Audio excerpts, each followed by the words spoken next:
He kōna e purangi tēnei nā te reo irirangi o Aotearoa. Hello, Emil Donovan here from The Night Show. And on The Night Show, one of our highlights of the week is Fridays, when we get all kinds of cinematic with shortcuts. We recommend you one new movie, which is in cinemas now, one pick of the week from the paid streaming platforms, and also something that you can watch for free. What more could the heart desire? Here is Shortcuts with Night's movie man, Dan Slevin. Dan Slevin, welcome. Well, what am I talking about? Welcome back. Welcome back, Emil. Dan, it's been a month, and I've missed you. How you doing? Look, I've missed you too, but you have been ably substituted. I've heard, yeah. During that period, and I hope you were listening, because we played a lot of really good music during those last 4 weeks, and talked about a lot of really good movies too. So I certainly heard you both miss out totally. I certainly heard you and Susanna nerding out on the Odyssey last week. I was crushed actually to not get the chance to discuss it with you, but it's probably for the best, because I still haven't seen it, Dan. But Susanna most certainly had, and you two sounded like you had a right old time. What have you been doing with all those nights that you've had free? You should have been tripping the light fandango, I've mate. Been earning brownie points with my wife. You know, I'm stashing them away like bears, preparing to hibernate through the winter. That's what I've been doing. We should explain why I chose that song, I suppose. It's not a song. It's not a song. There's no words to it. Probably the most famous saxophone track ever, though. That's right. Well, I chose it because on last weekend, the saxophonist Plaz Johnson, who was the performer the soloist on the Pink Panther theme, passed away at the age of 94, 6 days short of his 95th birthday. And one of the great 1950s and 60s American session musicians, but of course absolutely defined by that single performance for the rest of his life. Only 2 takes it took, apparently. Stop it, really. I love the saxophone, Dan. I think it's the sexiest of all the instruments, the saxophone. What do you reckon? I think it has its place. What can I tell you? There are times when it flies, and then there are times when it sinks. Yeah, that's true. All right. A great excuse to play some Henry Mancini anyway. We had some earlier this week, actually. I played Moon River on whenever it was. Anyway. Awesome. Right. You've been to the cinema, Dan. You have been to see I, Object, which is directed by the great New Zealander Andrew Niccol. What did you make of it?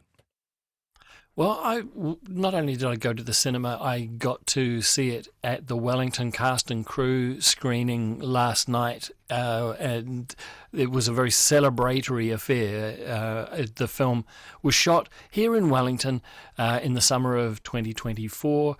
It's taken a wee while to make it to screens, but it was a really kind of joyous occasion, actually. And it's one of those rare things, a film that is aimed at families. It's real family entertainment, but is actually pitched at the child rather than the adult, but it being acceptable for a child, if you know what I mean. So the central character is a 10-year-old boy who is grieving the loss of his father.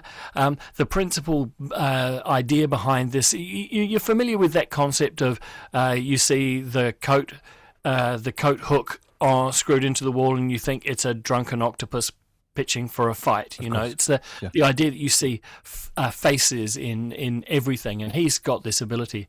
The amazing thing is that these faces are actually alive, and they talk to him. And whether it's an alarm clock, whether it's a cheese grater, whatever, everywhere he goes, he is surrounded by these characters. Let's have a listen to the trailer, and it'll give us some sense of how many voices are involved. Rise and shine, up and at 'em. Morning, Benny. Morning, Tom. Hi, Tom. Let's give a big hand to Benny. More like a little hand. Oh, that was cheesy. And I think I'd know. Tom, it's me, Pop. Hi, Pop. What's shaking? We're worried about you, Thomas. We've seen you talking to these things. You talking nonsense again? Uh-oh. Look alive, people! They say this is the face of a clock. But you and me, we know better. Maybe it's just something he's going through. No, the boy needs help. You think you're the only one who can see us? Hello, Allie. Izzy, what you doing? Just chilling. Same. I met someone who sees things the way I do. What? This trash. Put it back where it belongs. Help, Tom! Help! Those aren't just things. They're my dad's things. I've got to save them. Oh, Dan, this sounds life-affirming. It is. It's lovely. It's a really a pleasant experience and kind of heartwarming.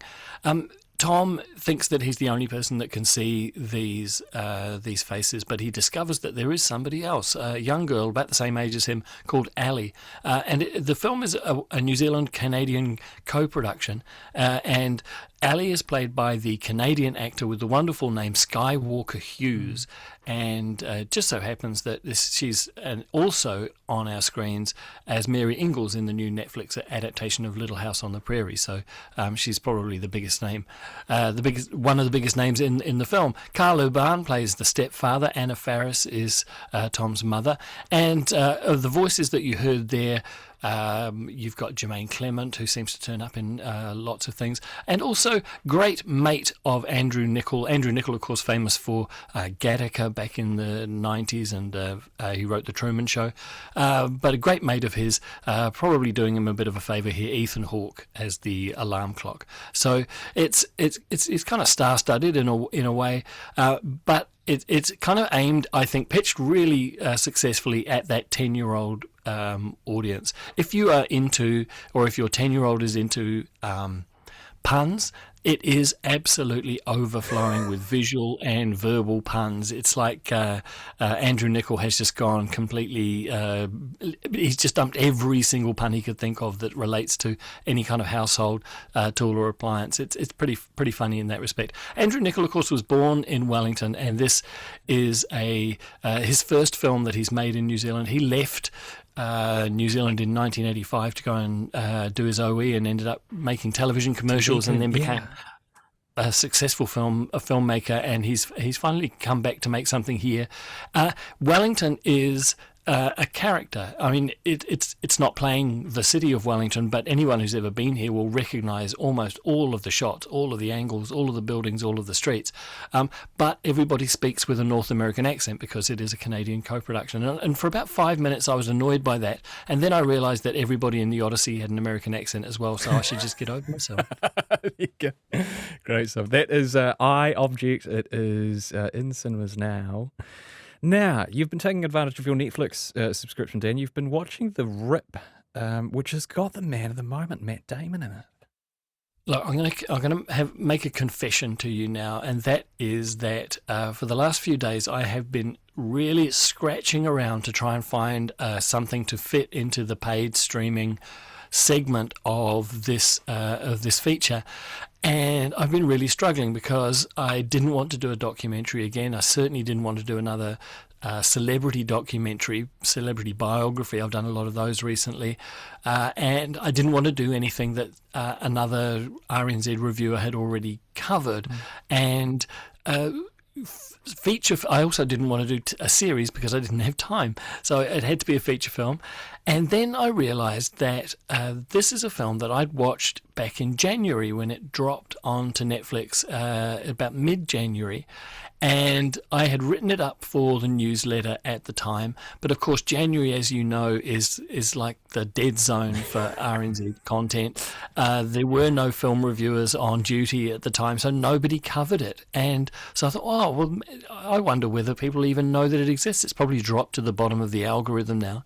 It is one of the best looking, best sounding Netflix movies that I've ever come across. It looks every cent of the $100 million that it cost. Matt Damon and Ben Affleck are the stars. They play Florida cops who discover $20 million of drug cartel money hidden in the attic of a house that they're searching, and the rules say that they have to hand it in. They're thinking about this really hard before they make that call. Let's hear a little bit of the trailer. We had a Crime Stopper tip come in. Just now? Yep. How you doing this evening, miss? I've been better. You mind if we come inside? I don't have any drugs. Dog's not trained to detect drugs. The dog's trained to detect money. That can't be. Is that real? That's a $20 million rip. It'd be so much easier if we just stole this money. What did you say? Who in here trying to start a riot? In the city of Miami, this widespread criminal corruption. This is my crime scene. I will run it the way I see fit. You are not running this. Who in here trying to start? There are eyes everywhere. Tell me what's going on. AWTGG. What does it mean? Are we the good guys? See, Dan Slevin, you contain multitudes, you do. Thank you, I think. So you liked it? I did like it. I had a little bit of a problem with the amount of foul language in it, but that's just I think I'm just out of step with the world in that respect. It's written and directed by Joe Carnahan, who is a veteran of plot-driven action movies from the days of Narc in the early 2000s and Smokin' Aces, and he really does have this kind of macho action, male-driven, but with lots of plot twists as well as big set pieces.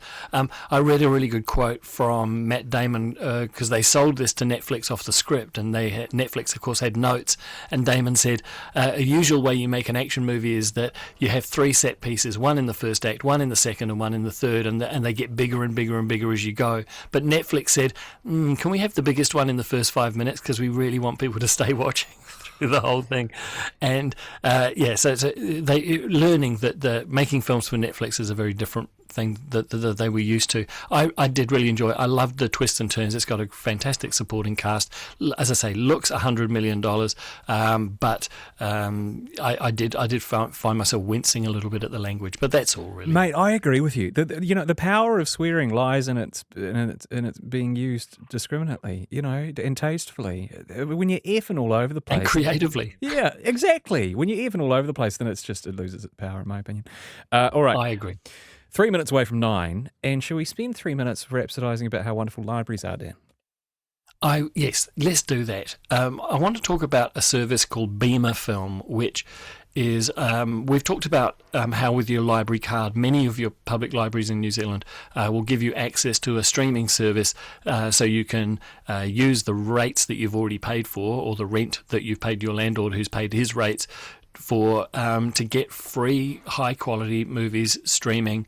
And we have Canopy here in Upper Hutt, and Beamafilm is the service that's available in Auckland. Now, because I'm not in Auckland, I haven't been able to test it, and I'd love if people get in touch with us and say this is what it's actually like to use, because I know that Canopy is a fantastic service. I wanted to highlight a film that is on Beamafilm, and it's only available. That's the only streaming service that it's on.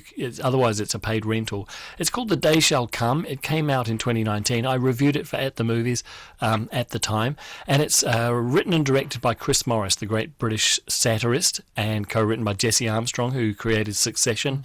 And it's about a Florida cult leader who is naively sort of persuaded by an ambitious FBI agent to basically throw their lives away. We've got a clip from it here. This will give you, I think, an excellent idea of the kind of tone we're taking here.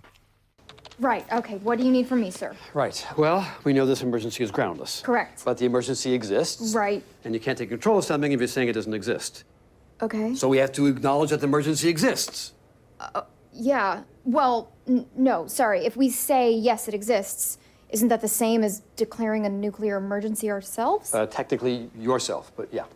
So, to stop a nuclear emergency, I have to declare a nuclear emergency? Yes, the logic only works if you say it slowly. Keep the contradictory elements apart.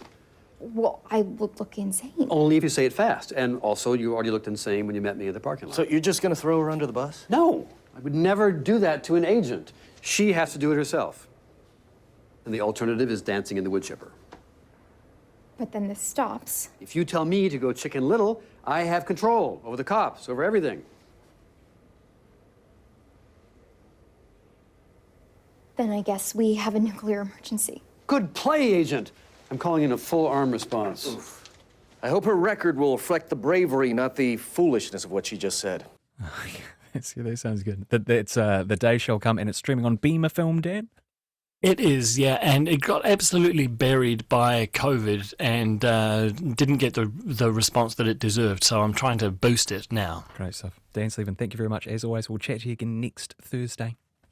Looking forward to it already. That is Dan Slevin, whose slot has been moved to Thursdays at about 9:45.